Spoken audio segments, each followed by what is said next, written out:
యొక్క aerospace and defence systems నడిపిస్తున్న address ఇది, ఈ ఇల్లు. దీనికి చైర్మన్ రేవంత్ రెడ్డి గారి సొంత తమ్ముడు అనుముల కొండలరెడ్డి గారు.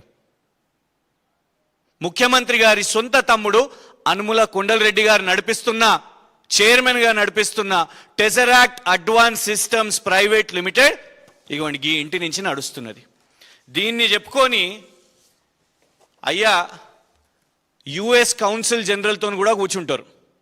వీరు లారా విలియమ్స్ గారు, యునైటెడ్ స్టేట్స్ ఆఫ్ అమెరికా యొక్క కౌన్సిల్ జనరల్ మన హైదరాబాద్కి. లారా విలియమ్స్ గారితోని ఇగోండి పక్కన టెజరాక్ట్, దీని మీద టెజరాక్ట్ అని రాసింది. ఈ కార్యక్రమాన్ని చేసింది కూడా టెజరాక్ట్ అడ్వాన్స్ సిస్టమ్స్ ప్రైవేట్ లిమిటెడ్. ₹1,00,000 మొదలైన కంపెనీ, ఒక్క ఉద్యోగి కూడా లేరు వాళ్ళ యాన్యువల్ రిపోర్ట్లో. నడుస్తున్నదేమో ఈ ఇంట్లో. కానీ ఇగోండి మేము United States and India, US India strategic partnership వాళ్ళకు కూడా, ఫోరం వాళ్ళకు కూడా మేము లేఖ రాసి మెయిల్ చేయడం జరిగింది. దీని యొక్క పారామీటర్స్ ఏంటిది, కొండలరెడ్డి గారిని మీరు మీ ఎగ్జిక్యూటివ్ కమిటీలోకి ఎట్లా తీసుకున్నారు, కేంద్ర ప్రభుత్వం దీని మీద ఏమన్నా కనీసం చూసిందా. ఇక అన్నిటికంటే పెద్ద నేరం ఏంటిదంటే ఇవాళ ముఖ్యమంత్రి గారు చేసిన నేరం, ఈ యొక్క తెలంగాణ ఏరోస్పేస్ అండ్ డిఫెన్స్ ఇల్లు ఏదైతుందో దీనికి ఈ భూమిని కేటాయించారు. 100 కోట్ల పైన విలువ గల రావిరియాలలో 4th సిటీ గేట్వే అని అంటారు. 4th సిటీ ఎందుకబ్బా అంటే ఇగోండి దీనికోసం. కొండల్ గారికి 20,234 చదరపు మీటర్ల భూమి, అంటే సుమారు 5 ఎకరాల భూమి. సొంత తమ్మునికి ఇవాళ ఎంత, ఇగోండి ఇది టీజీఐఐసి యొక్క డాక్యుమెంట్. టీజీఐఐసి యొక్క డాక్యుమెంట్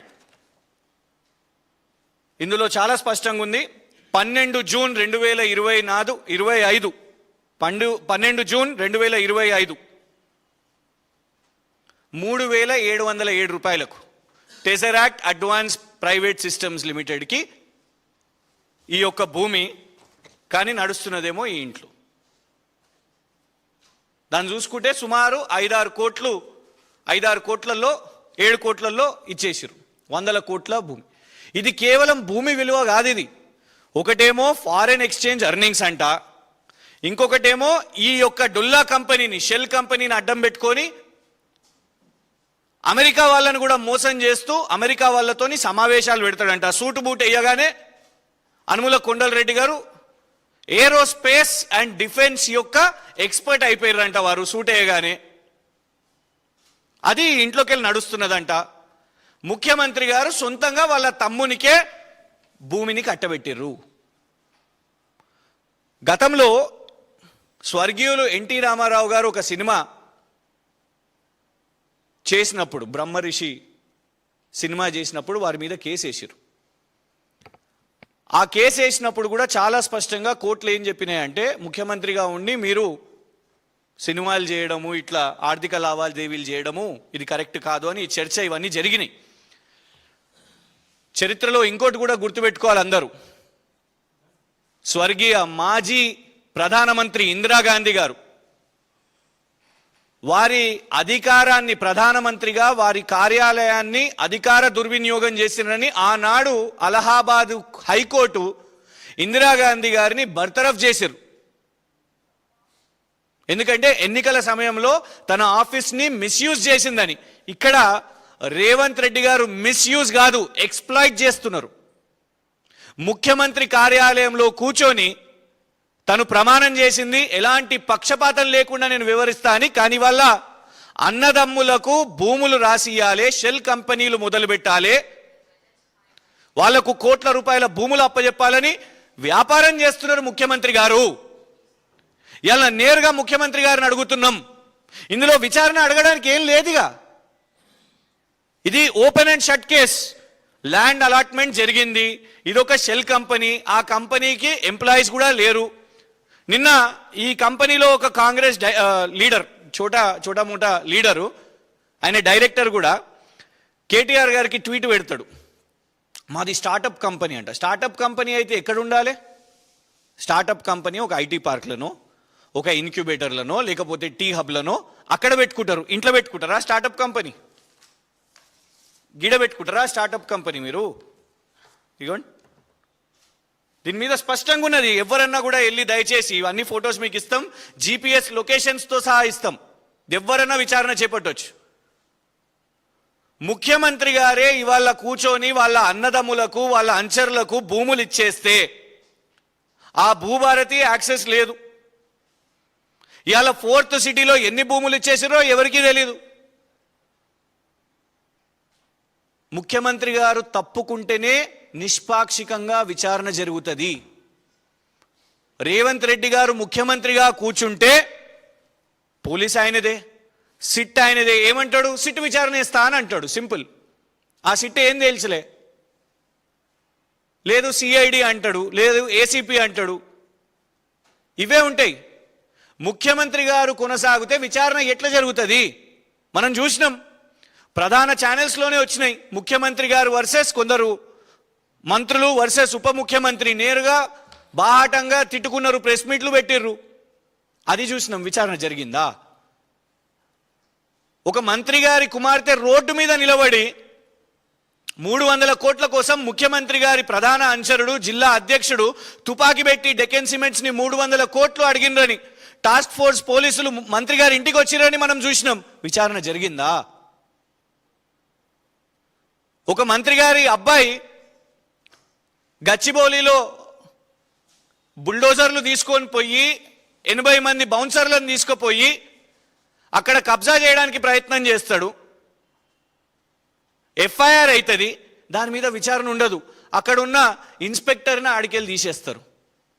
పొంగులేటి గారి మీద విచారణ ఉండదు, కొండా సురేఖ గారి మీద విచారణ ఉండదు. అలాగే దీని మీద కూడా రేవంత్ రెడ్డి గారు విచారణ చేసినా కూడా ఏముండదు. కేంద్రంలో ఉన్న వాళ్ళు సమాధానం చెప్పాలి. కేంద్ర ప్రభుత్వం నిన్న దీన్ని మేము కొన్ని రోజుల నుంచి సోషల్ మీడియాలో పత్రికల్లో వస్తుంటే నిన్న బీజేపీ ఎంపీ అరవింద్ ధర్మపురి గారు కూడా ఏదో ట్వీట్ చేశారు. నామమాత్రంగా ట్వీట్ చేయడం కాదు, మేము బీజేపీ వాళ్ళని కూడా అడుగుతున్నాం, కేంద్రంలో ఉన్న వాళ్ళని కూడా అడుగుతున్నాం. ఇంత ఓపెన్గా ముఖ్యమంత్రి పదవిలో కూర్చొని ముఖ్యమంత్రి గారు షెల్ కంపెనీస్ వాళ్ళ తమ్ముతో ఓపెన్ చేపిస్తూ ఇలాంటి చికెన్ పోస్టర్లున్న ఇలాంటి ఇళ్లలో నడుస్తున్న ఏరోస్పేస్ అండ్ డిఫెన్స్ అని చెప్పుకుంటూ మీరు భూదందాలు చేసుకుంటూ భూములు కేటాయింపు చేస్తుంటే మరి కేంద్ర ప్రభుత్వం ఏం చేస్తున్నది? AICC రాహుల్ గాంధీ గారు కూడా సమాధానం చెప్పాలి దీని మీద. ఇది పూర్తి exploitation of chief ministers office. Revanth Reddy గారికి ఒక్కరోజు కూడా ముఖ్యమంత్రి కుర్చీలో కూర్చునే అర్హత లేదు. వారు నైతికంగా బాధ్యత తీసుకొని తప్పుకోవాలి, దీని మీద విచారణ చేపట్టాలి, దీని క్యాన్సిలేషన్ కూడా చేయాలి. ఎందుకంటే ఇది ఒక కంపెనీని గ్రో చేయడానికి కూడా ₹1,00,000 కంపెనీ మొదలవుతుంది. ఆ కంపెనీ దగ్గర ఎలాంటి పెట్టుబడులు ఉండవు, వీళ్ళు విదేశాల నుంచి పెట్టుబడులు తీసుకొని వస్తారు. ముఖ్యమంత్రి గారు అరే నా తమ్ముందే కదా అని కేటాయింపిస్తాడు భూమి, దీన్ని వాళ్ళు చేసుకొని బిజినెస్గా గ్రో అవుతారు. రేపు మెడికోవర్ హాస్పిటల్ లాగానే దీన్ని కూడా ఇక విదేశాలతోని రాబడులు చేసుకొని మొన్న మెడికోవర్ కదా 13,200 కోట్లకు అమ్ముకున్నట్టు ఇది కూడా 1,000 కోట్లు చేస్తున్నది షెల్ కంపెనీలు. మొదలైతున్నది బ్లాక్ దందా, ఆ తర్వాత ఫారెన్ ఇన్వెస్ట్మెంట్స్ అని చెప్పి దీన్ని వైట్ చేస్తున్నారు. ఇది ఖచ్చితంగా కేంద్ర ప్రభుత్వం కూడా దీని మీద విచారణ చేపట్టాల్సిన అవసరం ఉన్నది. మేము US వాళ్ళని కూడా అడుగుతున్నాం, యునైటెడ్ స్టేట్స్ ఆఫ్ అమెరికా ఆఫీషియల్స్ని కూడా అడుగుతున్నాం, ఏం డ్యూ డిలిజెన్స్ నడిచింది? What are his qualifications? What are the qualifications of chief minister's brother Anumula Kondal Reddy to be taken in to United States and India strategic partnership forum?